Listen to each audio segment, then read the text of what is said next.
Buen viernes, ¿cómo andan? Bienvenido una vez más a un nuevo episodio de Algoritmo del Campo. En este caso ya estamos en el número 17. Y bueno, este episodio lo vamos a tener a Nico Rabia, que ahí lo saludamos. Hola Nico, ¿cómo estás? Bueno, Fede, ¿cómo va? Bien, todo bien. ¿Cómo andan las cosas ya por Teo de Lina? Todo tranquilo, con un poco de fresco. Acá hace más frío que en Sí, Rosario, pero bueno. Está lindo, está lindo. Se aguanta. sí, sí.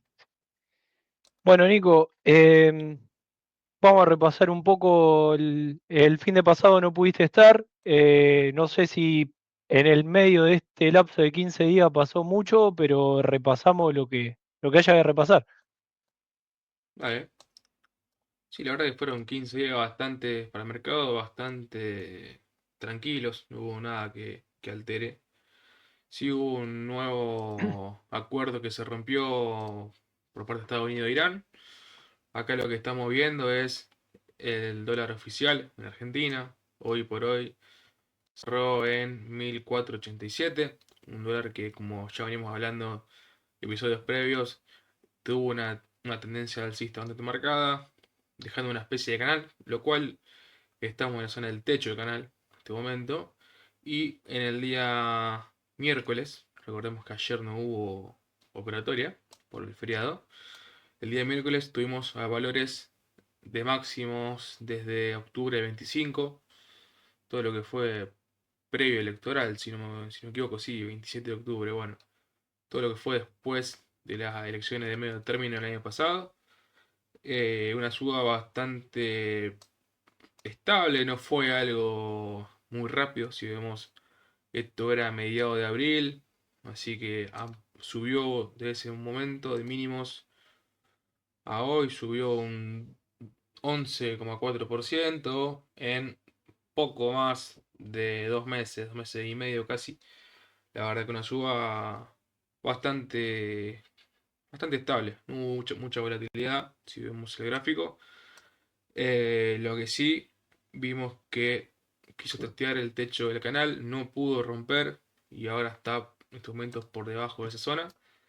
Eh, y como ya veníamos hablando, no nos sorprendería un dólar a 1480, 1500 si esto después se fue dando a estos valores. Fijémonos que llegó a 1495 prácticamente, así que nada, un dólar que a paso firme viene subiendo en las últimas semanas.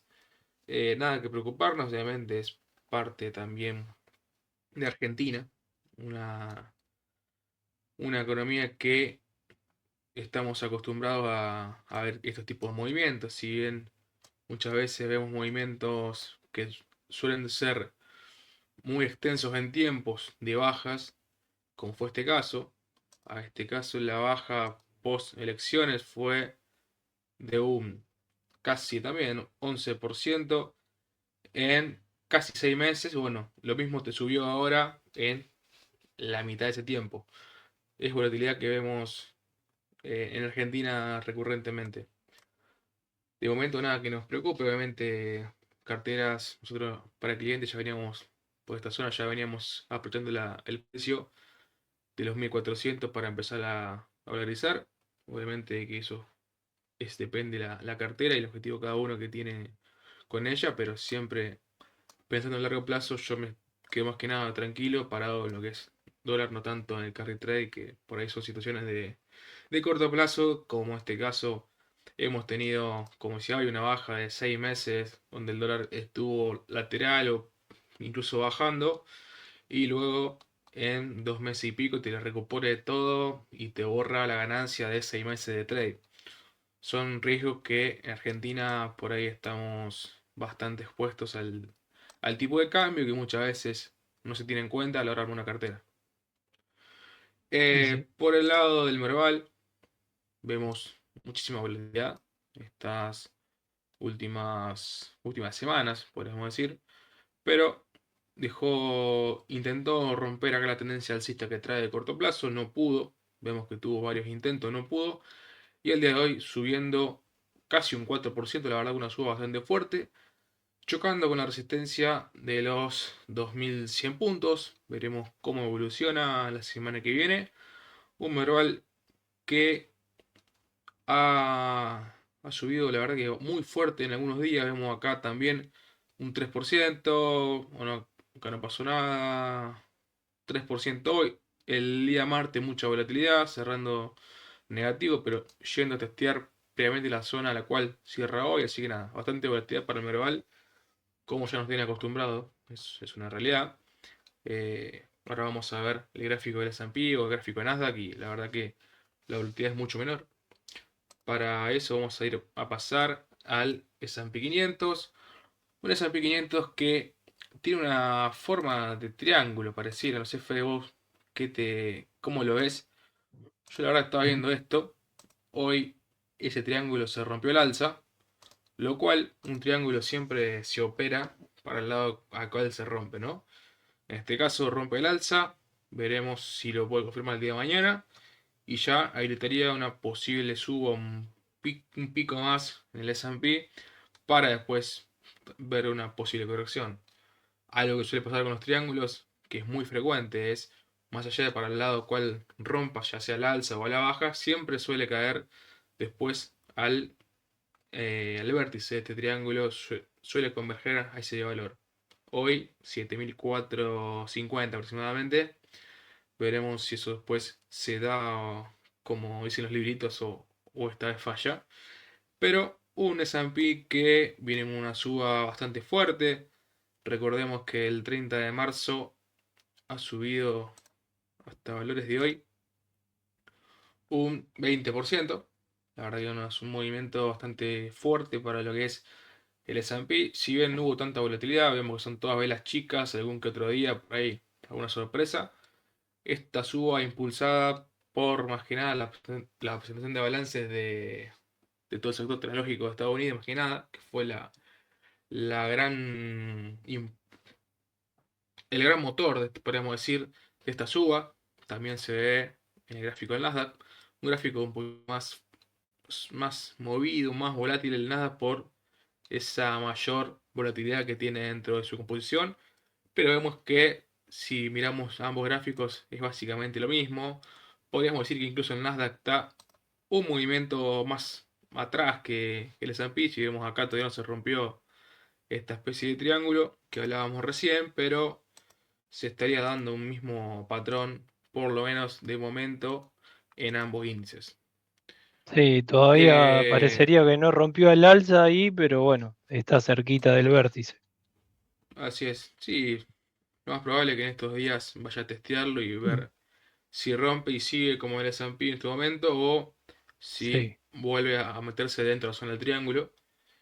Eh, pero bueno, la verdad que no fueron días muy volátiles. Si vemos, estamos a valores de el fines de junio, mediado también de junio. La verdad que estamos de zona lateral, pero una especie de triángulo por la forma cónica que está tomando.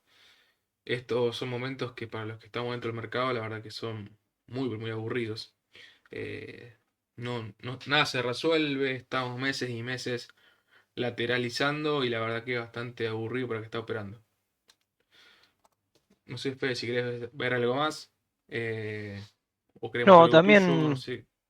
lo que quería acoplarte acá, que está ese gran dilema, ya que estamos en el Nasdaq, sobre si es una burbuja o no, el auge de la inteligencia artificial en estas tecnológicas. La verdad que bueno, es un dilema largo de ver, parecería que no, pero bueno, Mirá, te vamos la a ver, contesto bastante fácil. Una burbuja sería cuando el precio aumenta más de lo que aumentan sus ingresos. claro. Entonces vos tenés, por ejemplo, en el caso de Nvidia, Nvidia subió un 20% su valor ante la última presentación y los ingresos subieron un 16%. No hay una burbuja en ese sentido. Vos me decís, che, mirá, subió el precio un 30% y el ingreso no sube o baja. Bueno, ahí sí, che, alarma. Pero la verdad que mirá que no soy fundamentalista, pero No, la parte de obvio, obvio, contador por ahí me lleva a ver esta visión. Mientras que los ingresos acompañen la suba del precio, no hay burbuja. Eso es mucho verso del que se quedó fuera y que la vio pasar, básicamente. tal cual. tal cual, tal cual. Bueno, Nico, yo voy a ir con un poco con lo mío. ¿Querés después que repasemos también un poquito el precio de los commodities? Dale, ¿Te parece? Bueno, sí, ahora perfecto. voy acá con lo que tengo el día de hoy. Vamos a arrancar con la faena bovina. Los primeros 6 meses, ¿no? De este año 2026 cierra con arriba de 6 millones de cabezas, 9% menos que lo que fue 2025 y lo más bajo en lo que va en 10 años. Pero bueno, el peso promedio en gancho tocó un máximo histórico. Estamos hablando de 240 kilogramos en mayo, más de un 7,5 kilogramos si hablamos de forma interanual. ¿Qué lectura nos deja esto? Bueno, no es que haya menos vaca para faenar, sino que se está reteniendo peso en los feedlot con más de 2 millones de cabezas en stock. Segundo mayor stock de la serie Senasa. Sostiene esto el maíz, relativamente barato para el engorde. Y bueno, y acá una proyección de la BCR que la faena total de 2026 rondaría en los 12,9 millones de cabeza y 500.000 a 1,2 millones menos que lo que fue en 2025. Voy a pasar acá a lo que es la venta de maquinarias agrícolas. Bueno, acá lo que podemos ver que en los primeros 90 días de lo que va este 2026, la venta de maquinarias cayeron un 8,2% si hablamos de unidades, pero la facturación se desplomó un poco más por encima del 20% en términos reales. Esta caída duplica en pesos más que en unidades. Hay un ajuste de precios reales, no solo menor demanda. Eh, los implementos, ¿no? Acá es el único segmento que creció en unidades a más de un 8%, pero cae en facturación en menor a un 17% por precio. El segmento más castigado fue el de los tractores, que, que cayó tanto en unidades como en pesos facturados. Bueno, acá paso a esta filmina de comercio exterior y vamos a hablar un poco, ya que estamos en ámbito futbolístico, mundial y demás, de Argentina, Suiza y el EPSA.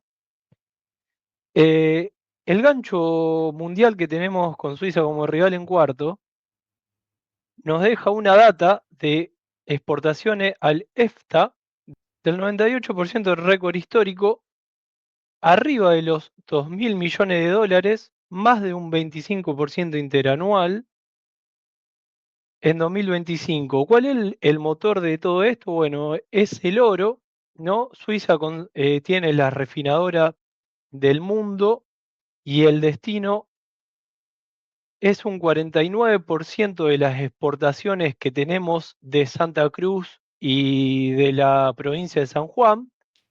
Tenemos un superávit bilateral récord. Si hablamos en dólares, estamos hablando en más de 1.200 millones de dólares, 11 años consecutivos positivos, y Suiza es el quinto inversor del exterior directo en Argentina. Acá paso a lo que es energía, superávit energético también venimos teniendo. Bueno, tenemos el mayor superávit energético de la historia para los primeros 6 meses de este año, por arriba de los 6.900 millones de dólares, más de un 87% interanual, exportaciones de combustibles, energía en récord, más de 8.000 millones de dólares, un 79% explicado por el volumen de lo que es este gigante vaca muerta, no por precio. Tenemos importaciones en mínimo de 20 años y ojo con lo que mencionaba Nico antes, con esta vuelta del conflicto de Hormuz esta semana, que puede mover el número hacia arriba en los 6 meses venideros que tenemos del 2026. Acá voy a pasar un poco a lo que es grano.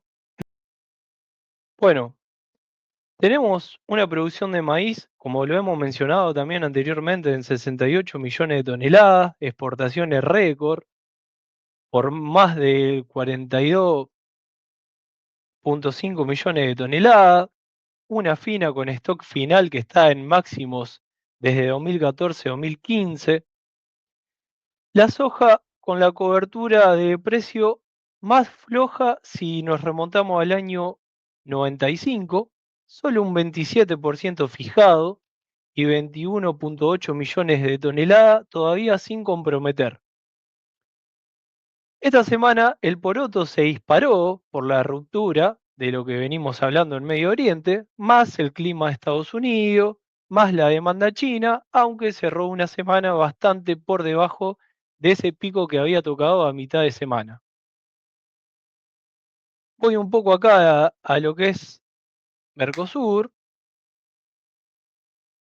el acuerdo, bueno, con Unión Europea, economías regionales, acuerdo interino vigente desde el 1 de mayo, también lo hemos mencionado, exportaciones regionales del agro en récord, más de 11.000 millones de dólares en 2025, con una Unión Europea absorbiendo poquito más del 20% del total. Ganadores, claro, acá tenemos a la pesca. Si no vamos al producto, hablamos de lo que es el langostino, que se ha bajado de un arancel de un 18%, se redució a cero, hasta un cuarto año de acá en adelante. Y el maní también ya insertado, que ahora escala en elaborados con el maíz. Y más defensivo tenemos lácteos con cupos chicos frente a una escala real del sector. Y bueno, acá también voy a cerrar un poquito con el tema de, hice alguna filmina de lo que es el cultivo ILUC. Nico, ¿te acordás que lo habíamos hablado? Sí. Y que la Unión Europea al final decidió eh, no tenerlo como ILUC. Está bien que está por resolverse, como vemos ahí en Filmina, el 16 de julio, pero bueno, las votaciones hasta ahora acompañaron a favor de que no se sostenga así este cultivo, que estamos hablando de la soja y de su derivado, principalmente biocombustible. Y bueno, que acá pasa un poco rápido la Filmina, pero que habíamos hablado que a Santa Fe lo podía complicar bastante esto, ya que tiene cerca de un, bueno, como vemos ahí, un 85,6%, somos productores de soja y derivados. Así que, bueno, esto es un poco lo que tengo. ¿Cuál es tu opinión, Nico, sobre esto último que la Unión Europea quiere rever? Si es ILUC o no, porque bueno, si bien tenemos un fallo a favor, pero falta todavía a la semana que viene. Sí, así es, sí, vamos a ver cómo termina eso. Como ya hablamos en otros videos anteriores, la verdad que es agregarle costo a la producción y no tiene mucho sentido. Es una realidad, en Argentina no se ha deforestado para hacer soja. Puede pasar en Brasil, acá no. Son lo, y si hay, son los casos menores. Así que nada, agregarle costos al resto de la producción por pocos casos que pueda haber en Argentina, la verdad que no tiene mucho sentido. Y espero que sí, que dé un paso por atrás. Bueno, vamos a ver qué pasa el 16. Falta poquito. Vamos, si querés, ya que hablamos de soja, vamos a la soja. Dale. que ya un poco habíamos hablado hace unos, creo que 15, 20 días, no me acuerdo ya cuando fue el último video que estuve, que 15 días, teníamos dos 15 días. objetivos. 15 días, ok. Estábamos, a ver, eh, estábamos acá, ok. Estábamos parados por acá, viernes 26 de junio, hace 15 días atrás, y estábamos hablando de una zona de resistencia, y de hecho fue una gran resistencia, vemos que tuvo varias jornadas para romper esa resistencia al alza, con un día lunes con muchísima volatilidad, una suba de un 4% casi, algo que para la soja es muy pero muy fuerte. Vemos acá también, antes era un 2%, no hubo una jornada como hace ya, ¿qué fue esto? Mediado de mayo o principio de marzo, mediado de marzo, que no habíamos tanta volatilidad en la soja. La verdad que una suba muy fuerte, rompiendo la zona de resistencia de los 4.25 y también rompiendo resistencia que había en los 4.30. Vemos hoy estamos en 4.37, 4.38, redondeamos para arriba. Y como sí mencionaba Fede, cerró hoy a un 1% por debajo de lo que fue la, la rueda del miércoles, donde hizo pico en los 4.40. Como bien comentaba Fede, el miércoles tuvo una suba, si bien fue poco al cierre, vemos que hubo bastante volatilidad. Vemos la vela lo que fue, las mechas que hay, hubo bastante volatilidad dentro de la jornada, cerrando luego a 4.38 y hoy prácticamente a valores de cierre estamos asentados nomás de esos valores, pero a un 1% por debajo del máximo de esta semana. Una soja que viene un comportamiento alcista. Si lo vemos desde octubre del año pasado, bastante consolidada ya la tendencia. Veremos hasta cuándo sigue esta tendencia. Podemos trazar también de última una tendencia bajista acá, como para decir, bueno, acá puede ser un techo. Vemos que también es la zona a la cual habíamos marcado la resistencia antes, los 4.45, donde hace ya mediados de mayo y mediados de marzo, donde acá no lo pudo aguantar y acá no pudo superarlo y corrigió fuertemente la soja para después, eh, prácticamente, que fue un mes, sí, 50 días estar mismos valores. Así que nada, vamos a ver cómo reacciona. Por lo pronto, aguantó muy bien este soporte. Vemos que el día de ayer fue a testear, no pudo, cerró por encima. Hoy nuevamente fue, lo rompió a la baja, pero después volviendo y cerró positivo. Así que se estaría consolidando esta zona para la soja, para luego ir a buscar los 4.50, 4.45 y ver qué pasa. Si rompemos la tendencia alcista o si frenamos y volvemos a valores cercanos a lo de hoy, un poquito más abajo. De momento la soja sigue un poco más para arriba. eh, ¿Cuánto tiene? A ver, un casi 2% a la resistencia. Y la tendencia también, 2,5% de suba. No es mucho, no hay mucho margen. Lo que sí vemos un RSI que tampoco hay mucho espacio para subir. Es una pequeña suba y ya entramos en lo que es sobrecompra, lo cual nos indicaría que puede haber una leve reversión de la tendencia o una leve corrección. Así que bueno, de momento a ver cómo sigue. Eh, Vamos a ver ahora también que ahí Fede hablaba del maíz. Esto como siempre son futuros del CBOT de Chicago. Por ahí el otro día me decían, che, pero no estaba a $430 la soja en Rosario. No, no, pasa que esto es Chicago. Así que lo aclaramos por la duda de vuelta, así no hay confusiones. Si no, más uno se pone contento y después no es la realidad. Bien, acá estamos viendo el maíz.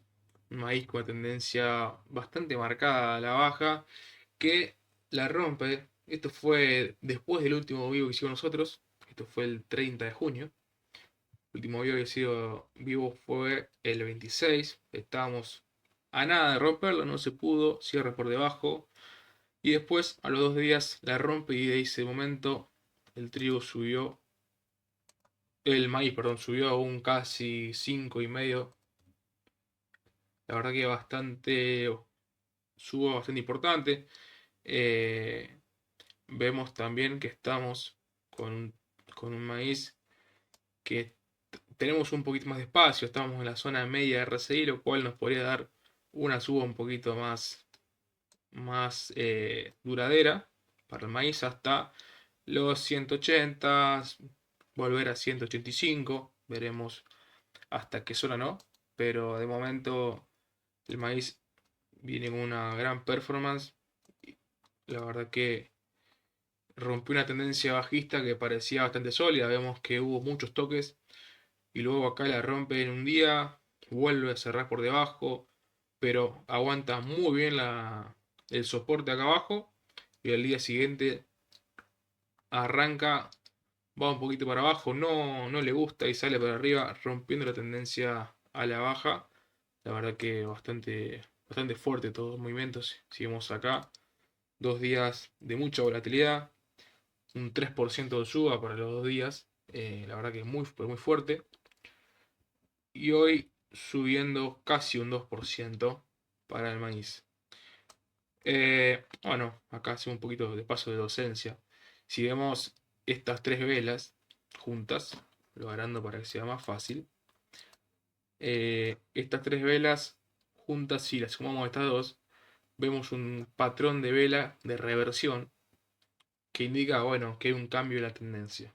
De corto a largo plazo lo veremos más tarde, pero principalmente lo que nos quiere decir es, che, mira, la tendencia acá se dio vuelta, tenemos una suba por delante, veamos cuánto dura después, obviamente. Esto podemos trazar, de hecho, tendencia alcista acá. Ahí estamos. Esto fue una vela envolvente, lo que quiere decir que en estos 2 días recupera la baja de este día y sale hacia arriba. Lo que después también pasó acá arriba, si vemos, y lo mismo, la subo un día, te la come el otro día y empieza a corregir. Pasa que después rápidamente vuelve al alza con el día de hoy y cerrando a valores por encima de lo que fue el cierre de la semana pasada. Vemos que el cierre de la semana pasada fue en los 166, hoy un maíz a 173, ahora una suba bastante interesante. Vemos del casi 4% en una semana, la verdad que bastante fuerte para el maíz. Si lo vemos al miércoles, que fue en su pico, llegó a estar más de un 8, más de un 5,8% arriba. La verdad que una suba muy importante para la semana, luego corrigiendo un poco, pero cerrando a valores cercanos máximo.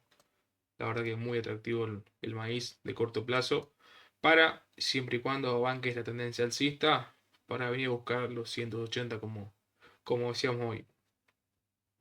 Después, en lo que es trigo, vamos a ir primero con el gráfico.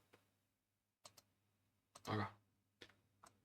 En lo que es trigo vemos una suba bastante rápida.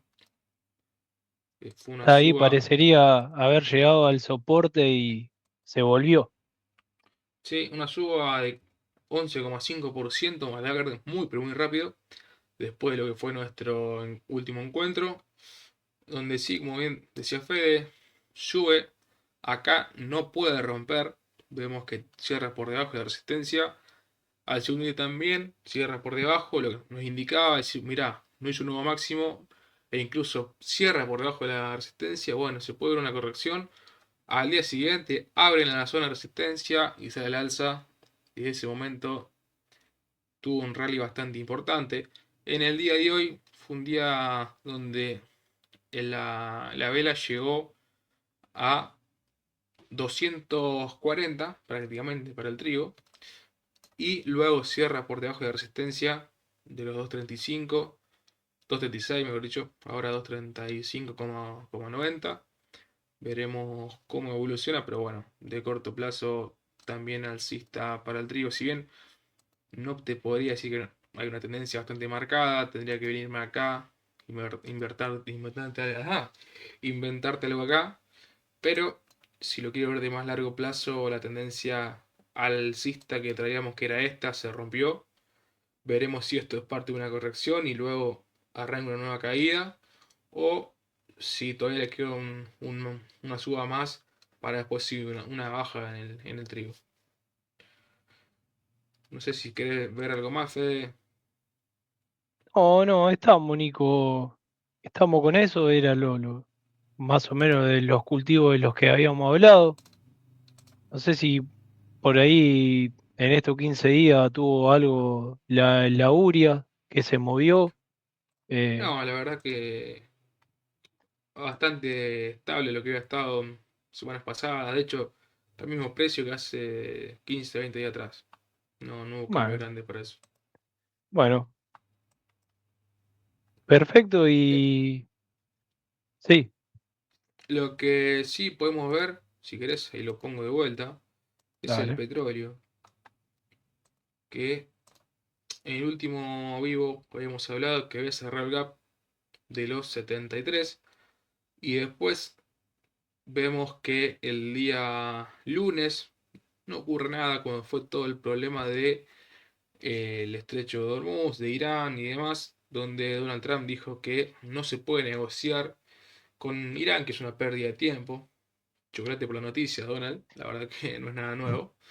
Te tuvieron 2 meses hablando con gente que no toma decisiones y te diste cuenta ahora. claro. Bueno, cosas que pasan, ¿vio? Y después el martes sí tuvo una suba bastante fuerte el petróleo de más del 5%, volviendo a valores de $75, $76, a los cuales se encuentra el día de hoy. $76 justo en este momento. Llegó a estar como máximo en $80 con 30 centavos, lo que después en el día de ayer metió una vela envolvente y llegó a estar al mismo precio que ahora, así que nada. Últimos 2 días tranquilos, va, hoy tranquilo con respecto a lo que fue ayer y lo que fue el martes. Pero bueno, volatilidad el martes después de de toda esta información nueva que hubo sobre Estados Unidos e Irán.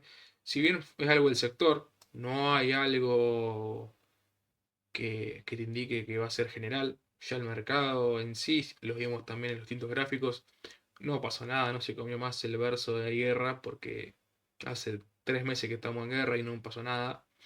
Entonces, yo creo que ya el mercado ya no le cree, como dije en otros momentos, ya el mercado no le cree a ninguno de los dos, ni a Donald Trump, ni a el que sea de Irán. Eh, pero la realidad es que el sector de petróleo sí se vio afectado, por lo menos ese día, pero después bastante estable, no hubo muchos cambios importantes. Sí vimos por ahí subas en lo que fue YPF, PBR de Brasil y demás, pero nada que sorprenda algo más allá del sector. Bueno, bueno, perfecto, Nico. Bueno, eso es un poco todo lo que teníamos para hoy, las noticias de lo que fue la semana y demás. Bueno, gracias a todos por estar ahí. Gracias, Nico, una vez más por compartir un episodio de Algoritmo del Campo. Y bueno, nos veremos el viernes que viene. Vamos a ver qué pasa esta semana. eh, qué, qué hacen en Hormuz, si van a seguir o llegan a un acuerdo que no lo veo viable, pero bueno, creo que no está dependiendo mucho de eso el tema de precios y demás. Así que No, la verdad que no. Está bastante alejado ya al tema de discusión del día a día. nos vemos. Chau, chau, nos Chau, vemos. chau.